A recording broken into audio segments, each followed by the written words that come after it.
Hello friends, जय जगन्नाथ। ओडिशा सरकार द्वारा आपण मानक पई वन विभाग रे डीओ नियुक्ति पाई परिबे। टाइप ऑफ जॉब रहिबो आपणकर परमानेंट जॉब रहिबो। ये आपणकर लास्ट डेट आपणकर देछि 30/3/2025। एज आपण मानक पई जदि आपण 21 रु 40 वर्ष होइतिबे तो एथिरे अप्लाई करि परिबे। सैलरी एथिरे आपणकर देछि पोस्ट वाइज आपण 40,000 टंका पर्यंत एथिरे आपण सैलरी पाई परिबे। एथिरे ओडिशा रे समस्त कैंडिडेट एथिरे अप्लाई करि परिबे। चलतु यही जॉब रे पूरा डिटेल्स देखि नेबा कोन कोन देछि। सेति पई भिडियोटी शेष पर्यंत देखंतु। जे माने चैनल को नुआ आसीचंती चैनल को सब्सक्राइब करी बेल नोटिफिकेशन को ऑल बटन रे सेट करंतु ताकि प्रत्येक जॉब नोटिफिकेशन आपण प्रथमे पाई परिबे। देखि दियंतु आपन को नोटिफिकेशन ओपन हे गला जहा कि forest department DO requirement 2025। Organisation name आपन कर देछि the regional office ministry of environment forest and climate change MOEF and CC government of India. Type of job आपन कर देछि परमानेंट जॉब रही आपनकर। कैटेगरी आपन कर देछि central government job. Name of the post आपन कर रही डीओ एंड कंसल्टेंट रे आपन जॉब टी पाइबे। एप्लिकेशन मोड आपन कर रही ऑफलाइन थ्रू द ईमेल द्वारा आपन को अप्लाई करिया पई पड़िबो। हु कैन अप्लाई ना आपनकर ऑल ओडिशा कैंडिडेट एथरे अप्लाई करि परिबे। प्लेस ऑफ पोस्टिंग आपनकर ओडिशा रे देछि। लास्ट डेट आपनकर 30 मार्च 2025। जेंडर उभय मेल एंड फीमेल एथरे अप्लाई करि परिबे। एजुकेशन क्वालिफिकेशन क्राइटेरिया कौन देछि देखि दियंतु ना कंसल्टेंट पई आपनकर MSc in forest with work experience for a period more than 3 and up to 5 years in the forest, conservation management, working plans or wildlife management with good knowledge of MS office रे आपन पाखरे knowledge थिबा दरकार।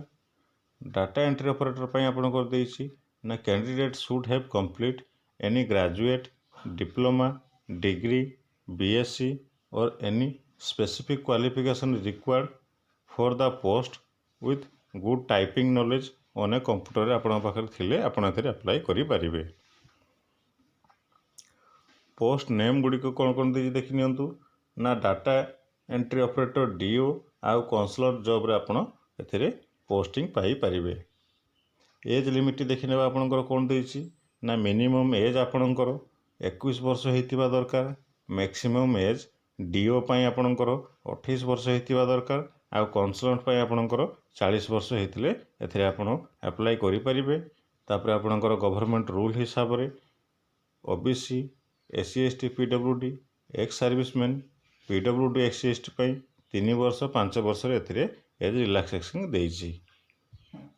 Salary details टी कोन देछि देखि दियंतु ना आपनकर डीओ पई 25,000 टंका प्रत्येक मास एथरे आपन सैलरी पाई परिबे। आउ कंसल्ट पई आपन देखि दियंतु ना 40,000 टंका प्रत्येक मास एथरे आपन सैलरी पाई परिबे। सिलेक्शन प्रोसेस आपनकर केमती होछि देखि दियंतु ना candidate selected by the process of प्रथमे आपन को शॉर्ट लिस्टेड हो पई पड़िबो। तापर आपन को इंटरव्यू देकी एथरे आपन जॉब टी पाई परिबे। शॉर्ट लिस्टिंग रे आपनकर डिटेल्स दे देखि दियंतु ना शॉर्ट लिस्टिंग रे candidate will be shortlisted based on their academic qualification and relevant work experience। जदि आपण पाखरे भलो थिबो सेते आपण शॉर्टलिस्टेड जल्दी हेई परिबे। तापर आपनकर इंटरव्यू देछि shortlisted applicant will be called for an interview। आपण को शॉर्टलिस्टेड परे आपण को इंटरव्यू पई डकरा जिवो। फाइनल सिलेक्शन आपण को रहिछि the final selection will be based on the candidate performance in the interview। आपन को इंटरव्यू देखि कि आपनकर फाइनल सिलेक्शन टी एथरे रहिबो। एप्लीकेशन फी कोन देछि देखि दियंतु ना फॉर जनरल कैंडिडेट पई एथरे कोनोसी एप्लीकेशन फी नाही। EWS OBC PhD SC ST पिलांक पई कोनोसी एप्लीकेशन फी एथरे आपन के लागिबो नाही। इंपोर्टेंट डॉक्यूमेंट गुडी को कोन कोन देछि देखि दियंतु ना qualification certificate indicating the date of birth 2 recent color passport size photograph Aadhaar card resident certificate, caste certificate आ आपण पाखे जदि एनी एक्सपीरियंस सर्टिफिकेट थिबो सेटा आपण एठी देई परिबे। इंपोर्टेंट डेट गुड़िक कौन कौन दे देखी दिंतु ना आपणकर apply start date already started हो सारी।